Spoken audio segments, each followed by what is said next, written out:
Design, not default. I am your host, Margaret Wiltshire, and my guest tonight is Anthony Trucks, author of Trust Your Hustle. Anthony, welcome. How are you? I'm doing very well. How are you doing? I'm doing well, Good. thank you. Happy holidays to you. How's it going over there in California? I'm How- good. I have no complaints on my side. Okay, I see the Christmas tree behind you. Are you getting prepared for the This is holidays? this is about as much as most guys do. So I'm doing my job so far. I have like a little. I think there's over here. See, there's like a little reindeer and a snowman. So yeah, Okay. it's about the extent at which I do decorating. I don't even do the outside. I'm not gonna lie. I'm not a really big even outside lights You don't guy. have lights all over your house? No, I don't do lights all over the house. I should. My kids want me to, but they're not going to take them down, so I'm not going to put them up. Okay. Okay. Okay. Uh, I totally understand that. So, Anthony, can you tell me a little bit about what you do now? I know that you are a dad, you're yes. an author, Mhm. you're a speaker, and you're also an entrepreneur. Can you Yeah. tell me a little bit about all of those segments of your life? Yeah, I'm a human being. I think I have a lot of stuff I do. I think the life is what happens between your plans. So I think that life has always happened to me, and I've just planned to not have plans. That kind of makes sense. I don't know. Might I need don't. to explore that a little bit. Yeah, I don't know. I think for me, I found this is going to go off track a little bit, but I find that life has a really, really unique way of providing some amazing opportunities, but we mess it up. I think we get in our own head. We don't take risks. We don't look at the opportunities for opportunities. And I think that the plans that could be laid out to be amazing for our lives, we mess up. So when I stopped trying to intervene, I found that great things happen. So as a father, as a dad, I'm a little bit of everything. I am present, with my kids. I love my children to death. Like they're my little people. That's my legacy. So they are always the people that I'm thinking about in everything I do. I'm an entrepreneur as well. And when I say entrepreneur, I don't mean like I have a side job. I mean, like, this is me. This is what I do. I spend a lot of hours in Starbucks. I'm the only person that's responsible for my income. I do this, and this is something where I genuinely love it because it's a humongous risk. But I would rather risk this than risk like lack of fulfillment for being able to look at my life in terms of what I can give back and what I can share with people. And so, yes, I'm also an author. So I write and share my story because the purpose, I think, for me to be here is to give back in whatever way I'm supposed to. And I don't really know, that could be spiritual, philosophical in some way, I know, but I think the things that I've gone through in my life and gotten through with a good, genuine like level of happiness in my life, I'm supposed to share. I don't think I'm supposed to keep that to myself. Okay.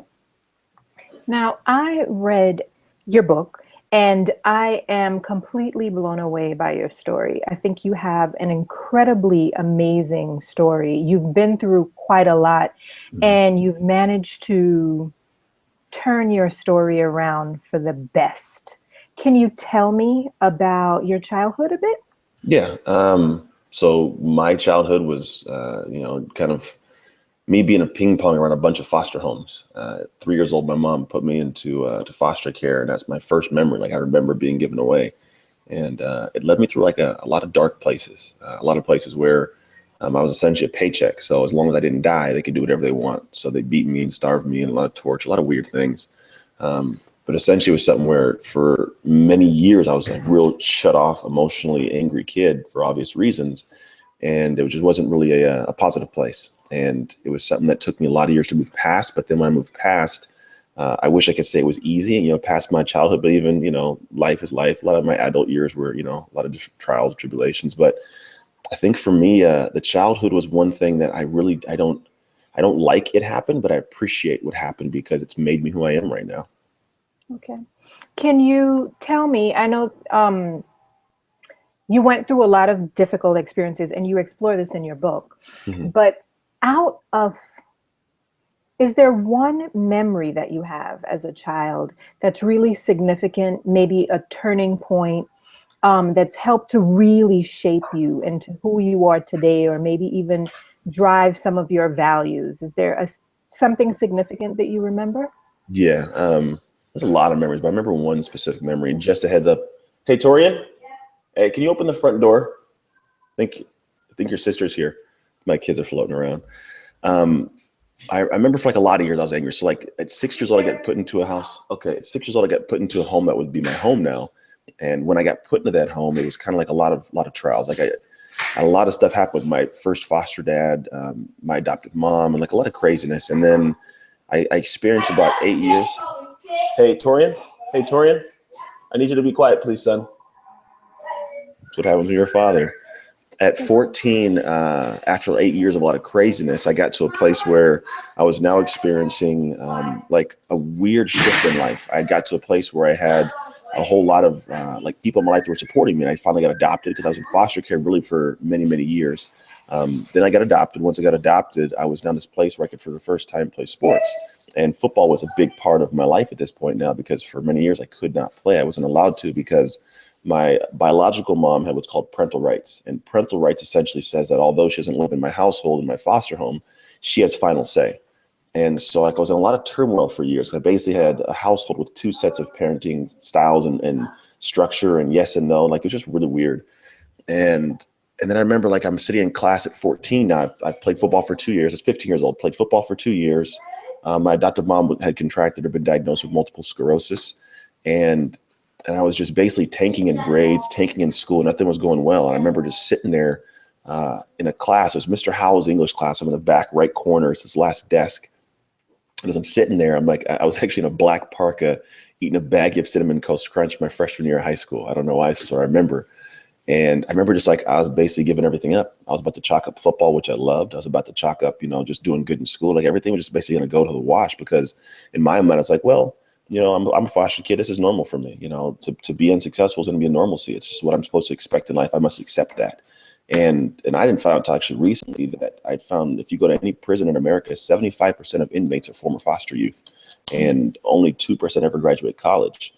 And so I'm sitting in this class and I'm chalking it up. And then I remember hearing this girl next to me talking to another girl, and she has no idea who I am or what's going on. It's freshman year. We're just all getting into classes. And she says to a girl, well, the reason I'm so bad is because I'm in foster care.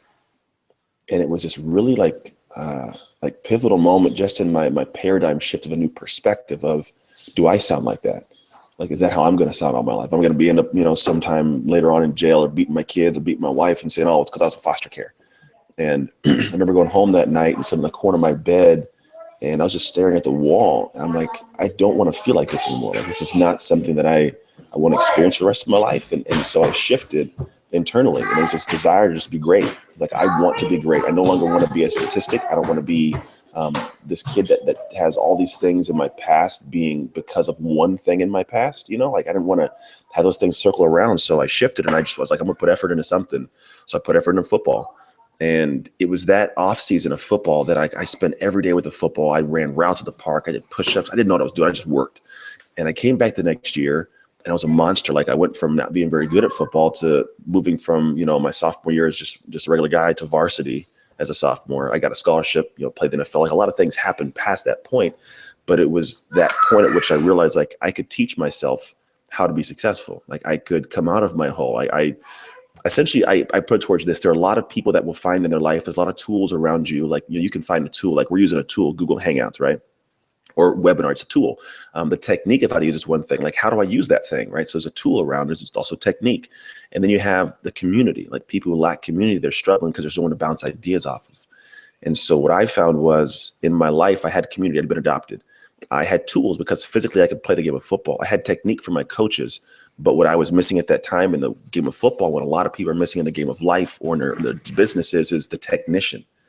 It's being able to be the right person to apply the tools, the technique, and tap into your community. And that was a pivotal, like learning lesson, I guess, for me to say, wow, that's what I worked on.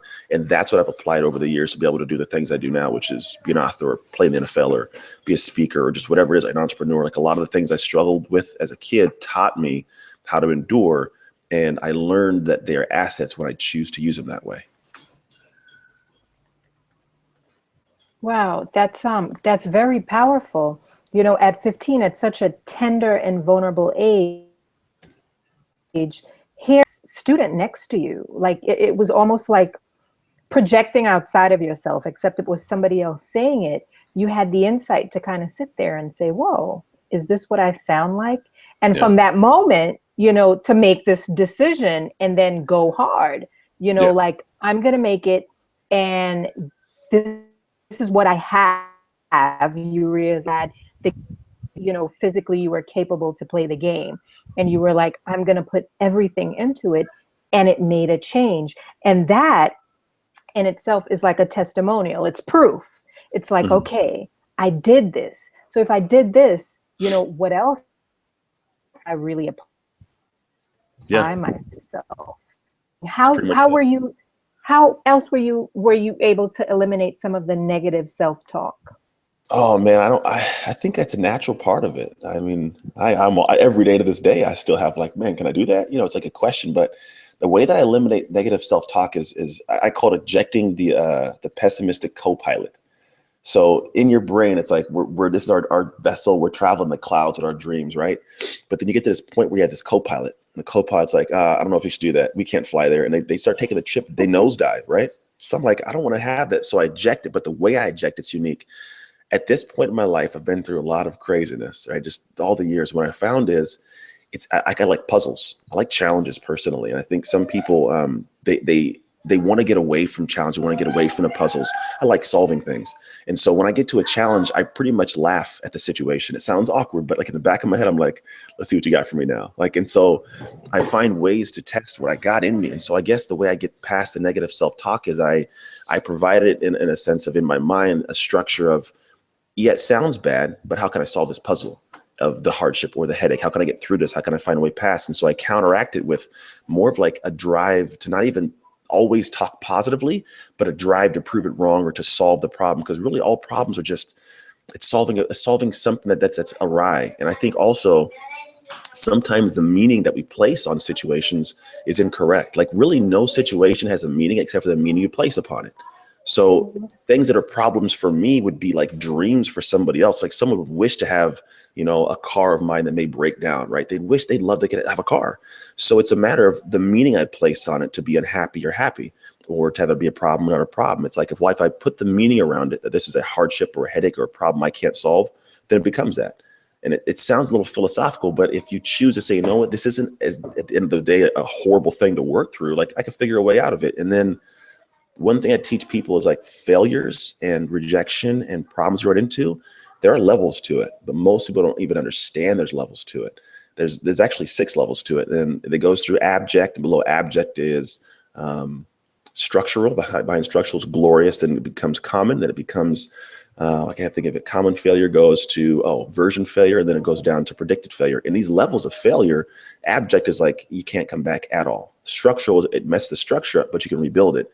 Glorious is like I'm chalking it up and moving. Then you go to common failure, like basic, like bump somebody, like I apologize, sorry for bumping you. Then version is like, well, I'm going to let it break so I can fix it and go forwards. Predicted is like, well, I'm going to enter a situation knowing I'm going to fail. And if I fail, I'm supposed to fix it. Kind of like coaching. I'm going to go out and get a coach because I know I'm going to fail somewhere. They're there to help me. It's predicted.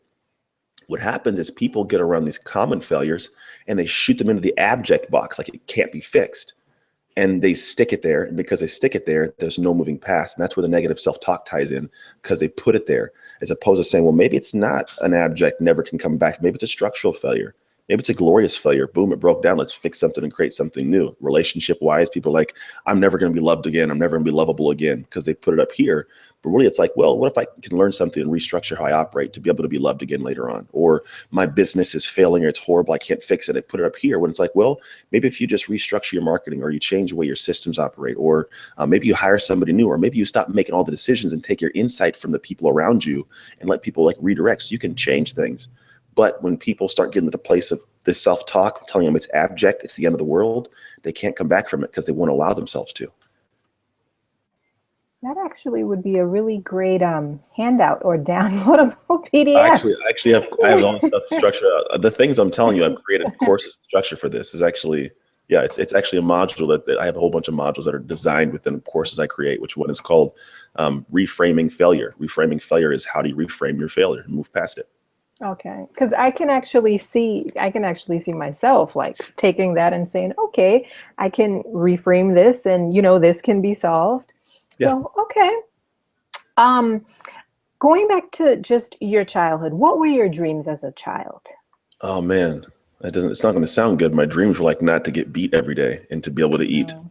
It's not what you think. I, for a lot of years, thought I didn't belong on earth. Like I didn't matter to anybody. So I guess the dream was to be worth something, to feel like I mattered. And I still think to this day, I have some of those things that trickle into my brain of like wanting to feel like I matter to people. But I didn't have like dreams and aspirations. I wasn't, I feel like I was given the ability at that age to even think that I was worthy of having any dreams or aspirations. Wow. So when you realized that you were, and you started, because you made it to the NFL, hmm was that a dream at some point, maybe in your teenage years for you?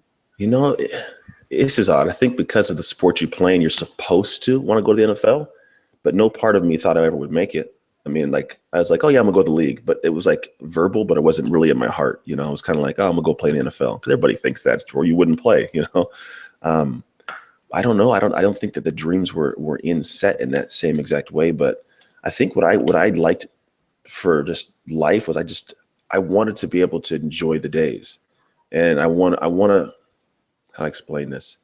Like I love me. I love me to an extent that most people don't love themselves, and it's not because it's not an egotistical or an arrogant or conceited thing at all. What I mean is, I don't want to let myself down. I don't ever want to look in the mirror and say I didn't work hard enough, or I didn't put some kind of effort in, or I wasn't ethical or honest or moral. And so the way that I live my life every single day is like I don't not treat people right or treat people poorly because I don't want to treat them poorly. I don't want to look at myself and say you treated that person poorly. And Mm. so essentially how I operate every single day, even since then, is I'm going to put everything I can into this so that I can go to sleep and feel great about myself. And that's how I've lived my life ever since then. There are nights that I'm like questioning, like, did I work as hard as I did? But never a night where I'm like, I treated somebody wrong. Like I feel bad about it. That's never happened. I just won't do it. I'll apologize to people. I mean, matter of fact, yesterday I apologized to a guy at the gym that I got into a confrontation with like 2 months ago. Did it need to happen? Not at all. But I was tired of feeling this little ball in my chest every time I saw him. I was like, that's not right. I got to go apologize to the guy, even though I wasn't wrong. Like, I'm sorry for my actions. You know, I don't know if they help you or hurt you, but like, that's just kind of how I did it. So I think as a kid, my dreams weren't like to achieve something. It was just like to end this day good, like to end this day on top. Okay. So what was that like for you when you did, not having a dream to go there because you didn't think you could make it there, hmm but putting your effort and just going hard and Yeah. making it? What was that moment like for you? Um, in the moment of like getting there, or the moments, Getting there I don't know. I don't and know if then I ever, achieving it. uh, I mean, it's always surreal. I don't think good is really like a level that we can do. I think great's the level you're achieving. And I don't think great is really great until it feels surreal at all. Okay. And then if you don't sit there and like, is this real, or pinch yourself? Like, it's not great. I'm sorry, but it's not. So like for me, I remember those moments where I walk out in the football field and like I'm looking up at a full stadium, like holy crap, like this is unreal. Like this is like crazy. Like the stadium shaking, my blood's flowing, like my energy's going. Like you can't recreate those moments, and those are the great moments. It could be, great could be half of that your kid. Great could be, opening your business, your first client. Like those are moments where you sit back and you're in a chair by yourself, just like, oh, that just happened, and you just let it soak in. And I think, those moments are the ones that I live for. But I believe that if you tune your brain the right way, like every moment can be great. Like, seeing my kid do jujitsu for the first time a couple weeks ago and like it, like it's a great moment. I sit there, I'm like, yeah, he actually likes it. That's kind of crazy. I didn't think he would. And so I think I'm happy because I enjoy the parts of my day that most people would look at like, oh, I got to do this. Like I hear very keenly when people say, oh, I got to go do this. I'm like, no, you get to go do that. And so when I tune my brain to those certain things, it allows me to be in a place of experiencing great more often than most people. And it makes me happier. Okay. Who was your biggest influence as a child? Right. Sounds odd. Let's see if I can clarify that one. I never really had a role model. I didn't trust people. I think I had been treated in so many ways by people like who I would show up at their house. They'd be all smiles and nice. And then the people like the foster care or the social work would leave and they'd shift and they'd just be like these evil people. So I didn't trust people. And what I found was the best driver, best role model for me, if you want to call it that, was just doing what's right. And that's where I think I would sit back. And I think we all inherently have that knowledge of what's right and what's wrong. But sometimes we don't go with right or wrong. We go with what feels good. And what feels good is most of the time wrong. It's usually what is easy, and the easy route's usually the hard route. And so it's like when you see money in the ground that, you saw somebody drop, the easy thing is pick it up, put it in your pocket, right? The hard thing is getting over that internal monster that says, no, go give it back. It's the hard route, but it's the right route. And so when I say my biggest, role model, so to speak, was it was doing everything right. Even if it was hard and I didn't want to do it internally, like I had that little ball, it meant it needed to be done. And that was kind of the biggest thing that for me, I realized, like, if I can live my life all the time doing that, I'll find a way to be successful.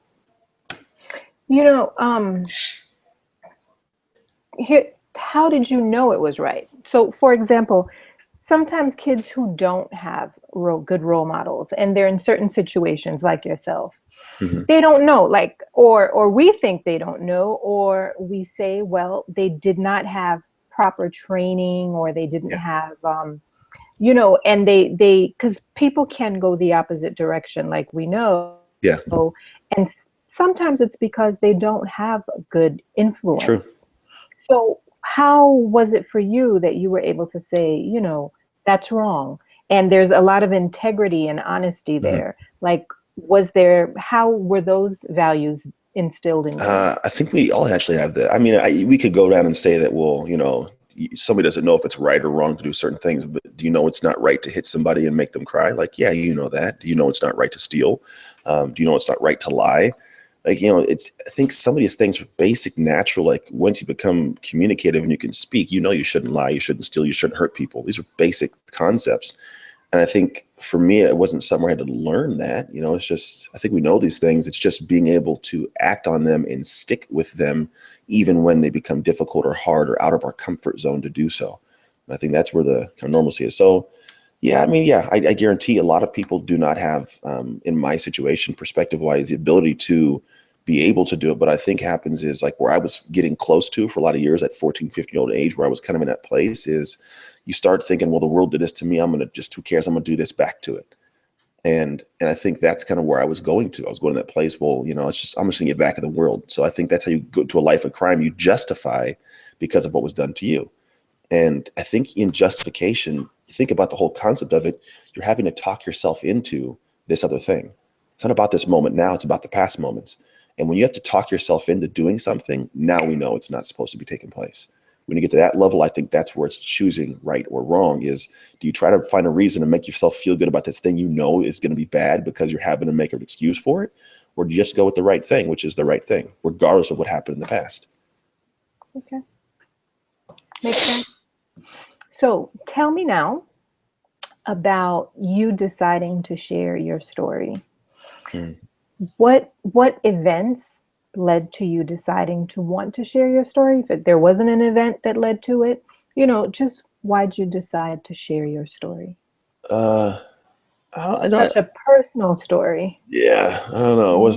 I was tired of having it in me to begin with. I think there's probably three things. One, I was tired of having it in me.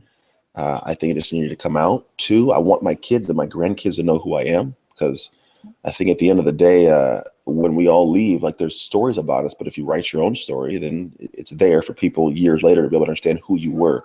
And I found that people actually because I owned a gym for 6 years, and people who were, clients of mine that I found out later on thought I was just, like, arrogant because I was always happy. They're like, you were just always happy. I thought you thought little of us, but they read, they're like, oh, like, you were always happy because you were just in a crappy upbringing and had a really crappy life. I was like, yeah, that's pretty much it.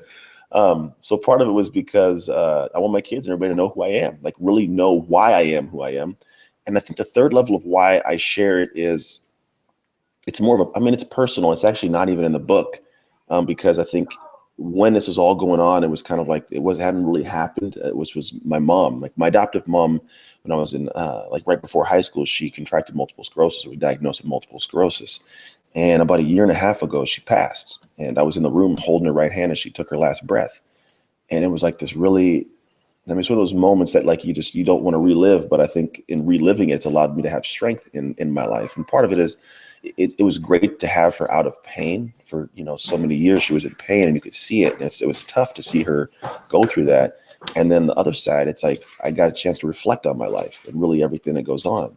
And so essentially for me, it was looking at these areas, and I realized that for me, statistically, I'm an anomaly. because the 75% of kids are in foster care, or the 2% of kids who don't graduate college, or just getting in the NFL, the percentage of people that get into the NFL, like humans, it's so minute.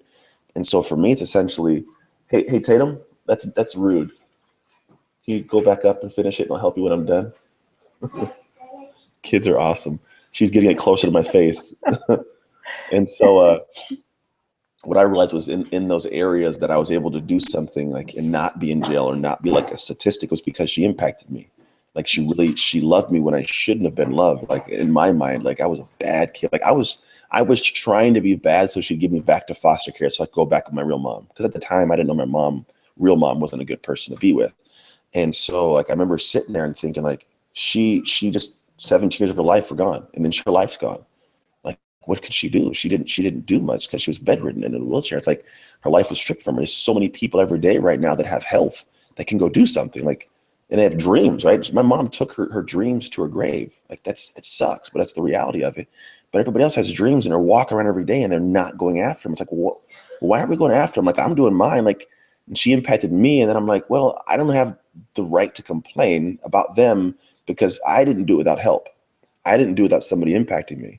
And so my thought was like, I'm supposed to take the story and impact people. Like it's supposed to be shared, because I believe that's the human nature. Is like we do because of the people before us who taught us and showed us. So for me, it's like I noticed that she impacted me, and then I want to impact other people, and I want to impact people who can then impact other people. That's how legacy is designed and created. And so for me, it's like I want to work with people who change the world, which are truly entrepreneurs.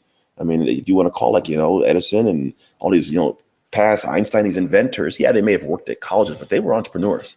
I mean, they challenged status quo. They went outside the box. Like they operated in a bubble people don't comprehend, but they changed. We're able to talk across the country right now because of work they did. You know what I mean? So yeah. Those are people who are going to change the world. And I believe that if those people aren't given the ability to have a voice or told they can do it or seen or shown, how to have things happen, like they don't do it. Like where could the next like Mark Zuckerberg or Richard Branson be sitting right now? And when they get to that point where the idea comes up, if they don't have the gumption to take it forward to the world, our world is less. It's less because they can't do it. We're not as progressive as we can be. And I'm sure it's happened. I'm sure someone with an amazing world-changing idea has either passed away or is sitting there right now within their heart, but they don't have the ability to get it out because they don't know how. They haven't been shown how, or the people around them aren't telling them they're smart enough, and it's just dying. And we're all less off because it hasn't come to fruition. So I'm off on a tangent right now. I apologize, but it's fine. I don't know. That for me was the big thing is the story is not mine. It sounds odd. It's not my story. It's your story. It's the world's story. It's just a story. There are stories way worse than mine. I know this. There are stories that aren't as bad, but change lives. I don't think the story really is anything. It's how you see it and what you learn from it. Because I can tell you the story right now. I can tell 100 people in a room and there'll be 100 different lessons pulled out of it because you're tying it to your own life. And so for me, the story I'm sharing is really not my story. It's your story, because you're going to take something from it that I never learned in my own story. And that's how you change the world, because you take a little nugget that means something, you stick your stake in it and say, that's the reason I'm changing my life. And you move on and you create your own story. So what would you say to someone who's possibly going through something, whatever it is, but in their head, it's this horrible thing, and they're putting, meaning to it that's disempowering? What would you say to them to change, this disempowering, or to replace this disempowering belief with something empowering and share their story? Because there are a lot of people, I've come across a lot of people, just really quickly, who have an amazing story, but they feel that it's just not important, and they're one in, how many billions of people on the planet, and they don't want to share their story. Yeah, I think there's a lot of things.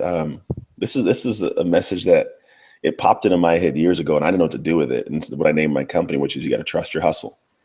That's it. And it sounds, it's simple. It is very simple, but it's very powerful when you let it sink in a little bit. Everything that we do as a society in terms of what we put ourselves out to is we won't take a step unless we trust in ourselves. That's it. And nothing of greatness is going to happen without putting in hustle or work or ethic or whatever it is. And so for me, I found that a lot of people that come in with those same questions, like, I got this story, but I don't know how to share it, or I hear their story. I'm like, you got to share that with somebody. I don't know if anybody's it doesn't matter. No one's going to care, all these things. Right.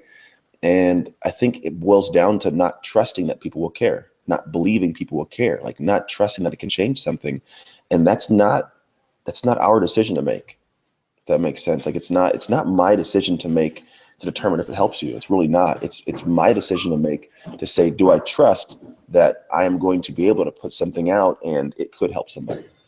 It could. It may not. That's fine. But again, not my decision to make, but it could. And if it can, you're almost obligated to. And it almost sounds like direct and powerful, but like it's an obligation of mine to get up every day and share what I have to share. It's an obligation because it was given to me. And the more I fought it, the harder it became, because I would have to like have people ask me questions about it and like redirect and I was like, you know what, why not just share it? Just tell people. And then I found a great freedom in sharing it, because the same thing happens in terms of like me sharing with them. They share stories. It gives them permission to share a story. And then I'm like, God, I didn't know that about life. Like I just learned something from you. So I found it's kind of like a sense of like exchange of income, if you want to call it. That's a currency, is I give to you and you give to me. And that's like great. Like I think my whole life, what I do now is it's based in that currency. I'm a reverse altruistic guy. I don't do things for the goodness of my heart. I don't share things for the goodness of my heart. I share and I help people. Like I share my story because I selfishly matter. Sounds awkward, but I because of my years of childhood, I want to matter. Just did. I think everybody has a desire to matter, whether it's good or bad. Like I have a desire to matter, and I own that. And I own it because the only way I get that fulfillment of mattering is by genuinely helping somebody, like really helping someone, like be able to get you to a place where your business is better or you're happy. That's when I matter. And I want that for myself, but I can't get it till I help you. So knowing that I want what I want, I will give all of myself to get you where you got to get to. And then we both benefit. And that's kind of where I think the story that you may have in your heart or someone has, they don't want to share. It's like they're hurting themselves in the long run, because somebody needs it. Like someone needs to hear maybe a sentence of what your story has. You could tell a whole hour-long speech and one sentence could change someone's life. And then they could get to a place where they feel like empowered and they share something with you and it changes your life. And that's how we work. I don't think people are better. I'm not a fan of any human being. Like I greatly respect a lot of them. I like a lot of people, but I'm in the same game, if you want to call it that. I'm on the same planet. I breathe the same air. I crap in the same toilets. Like you're not a god, you know? So because of that, I look at it like, how can I share something with you that you may not even care about? You may not even care I'm sharing with you. But if I say one thing, you're like, oh, I didn't think of that. And then you open up and share with me, like I've learned something. I'm not better. And that's what I want. I want people to share so they can realize that when you do share, when you do help people, you get better. You get better out of it. So tell me about one of your biggest challenges in entrepreneurship. Oh man, the daily structure of having to realize that I have no boss. There's nobody keeping the train on the tracks but me. I think it works well for me because I'm very good at being a lone wolf, because that's how I was raised. Like I was kind of just in survival mode for a lot of years. But the hardest struggle is be able to set boundaries around my life so I can get stuff done. So the boundaries, I don't mean, sometimes boundaries are keeping things out, but sometimes they're keeping things in. So sometimes boundaries are to keep bad people away, right? But sometimes the boundary is also to keep your work focused. The boundary is to keep your health in line. So I set boundaries for a lot of stuff, like certain things that people can't enter into. You actually are inside of my boundary. I know you don't work this late, but I know you wanted to get on here. So I was like, I'll let her into the boundary, right? Okay, thank you. So, yeah, no problem. So essentially I set boundaries. I think for me, the hard part is saying, okay, I got free time. I don't really have to do anything. Like no one is gonna come in and knock on my door and say, hey, did you get that done? Like nobody is, not a single soul. So for me, the hard part is keeping myself completely accountable. And that's where the only way I can do it is knowing in the backside of my head, this one unique thing that always drives me is there's something in me that someday I will say, and I will continue to say, that will get out to the world. Somebody in the middle of nowhere that I'll never even ever meet will hear that one statement, that one sentence, that one thing, and it will change their lives and they'll change people. And so because of that, when I wake up every day, it's like, I don't have the option. I don't have the option to not do my work today. I don't have the option to not, because if I do, I am taking something from that person. I'm legitimately stealing something of positivity from their life. So it's not this, I'm a king on high and anything, but it's like, there's something random that I know, that I don't even know that I know, that I'm just going to talk about one day and I'm going to share it. Someone's going to be like, holy crap, that saved me. It helped me. And for that person, that's why I keep doing it. And that's kind of the hard part, I think, that I've found a solution to, which is how do you stay on track? I don't think the risk taking is that hard. Some people say like taking the risk or, no one's going to work. Like I don't know it's going to work. I never know if it's going to work. What I do know is I will enter into situations wholeheartedly knowing that it will fail. But I know that when it fails down the road, I've brought this guy with me. And when I am with me, I find solutions. Like I trust my hustle. My hustle is when I get to that point, I'm turning it on, and it comes on like that. And I grind and I get things done. And so I've taught myself that I can do that. So now when I look at something, I'm like, yeah, it's probably going to fail somewhere. It will fail somewhere. But when it does, I got this guy and I'm good.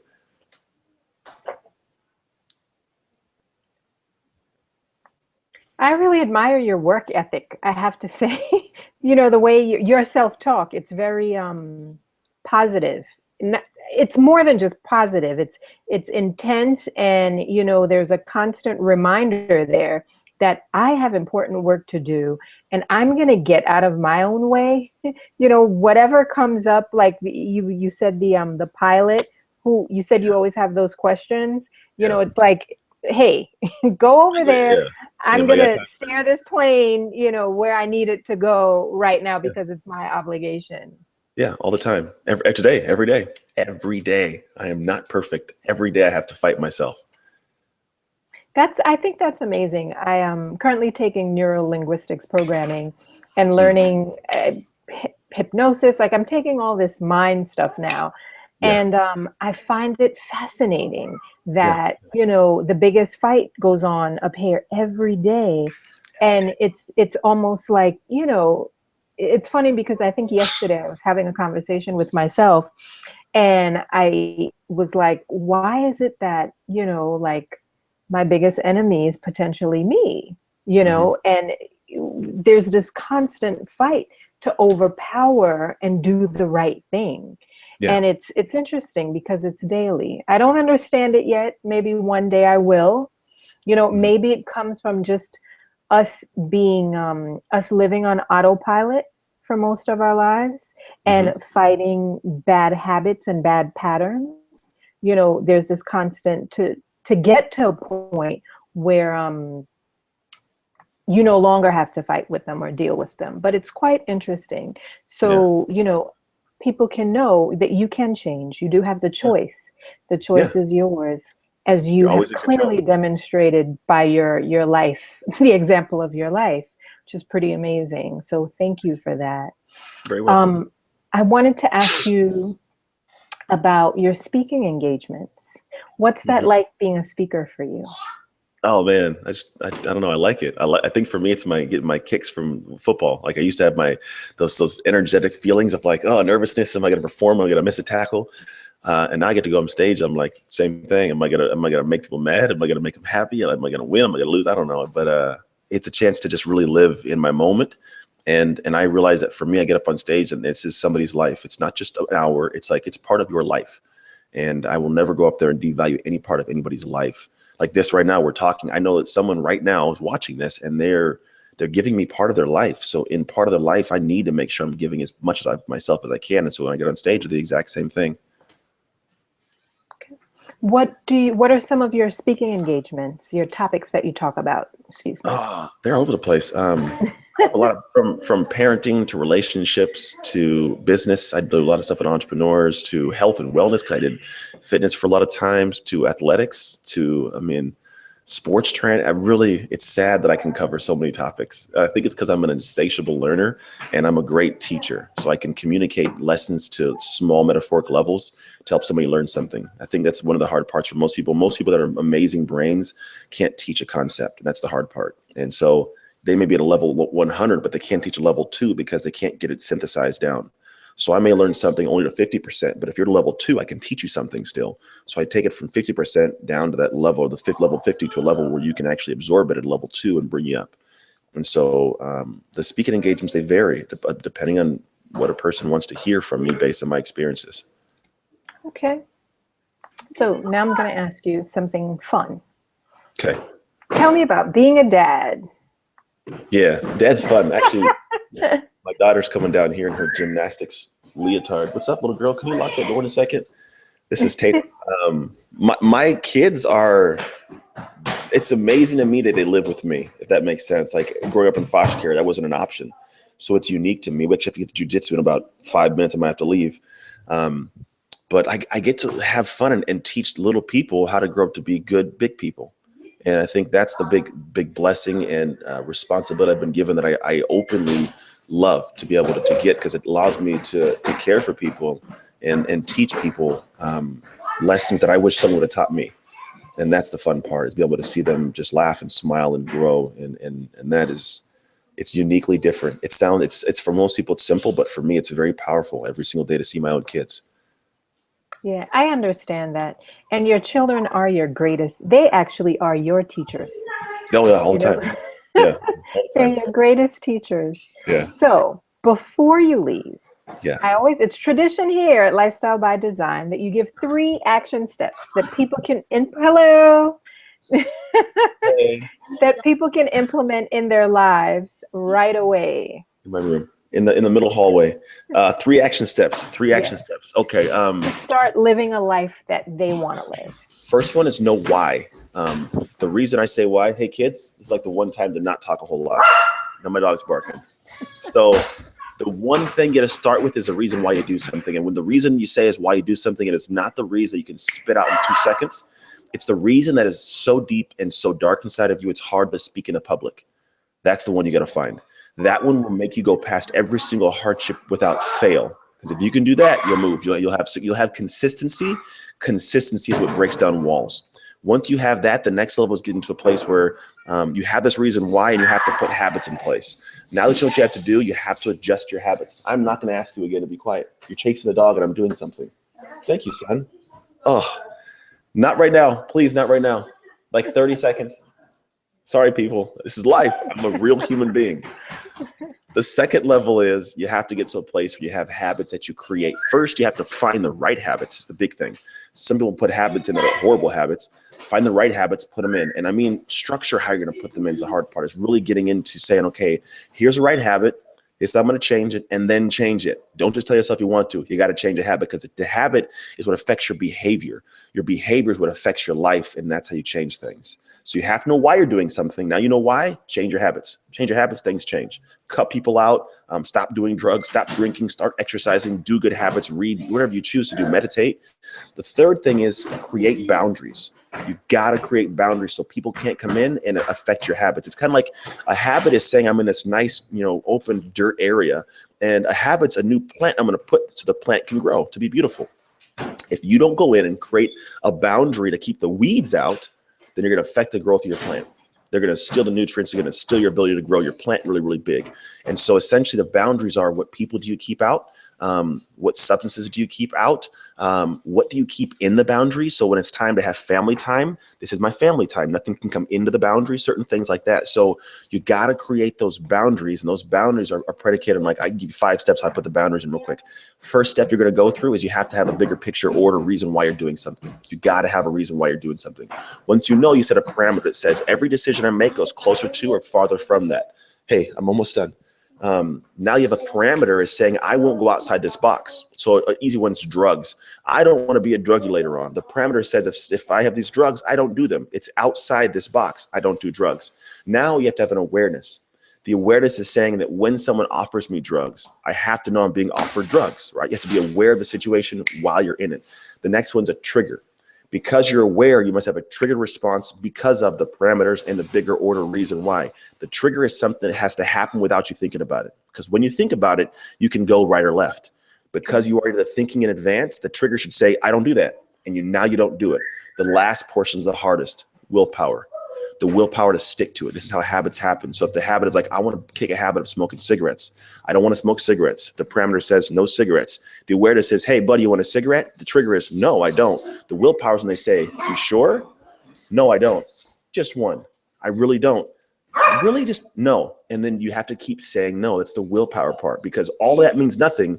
If you say no and they say, you sure? Oh, okay. Then it's all out the window. And so when you can put those things in, those boundaries you've created with those things that give you response and triggers, that's how habits can be rooted. The plant can grow, and you can have that thing that you want at the end of your life. Okay. Thank you for that. And if people want to reach out to you and contact you, possibly even work with you, where can they reach you? AnthonyTrucks.com. Okay. And your email?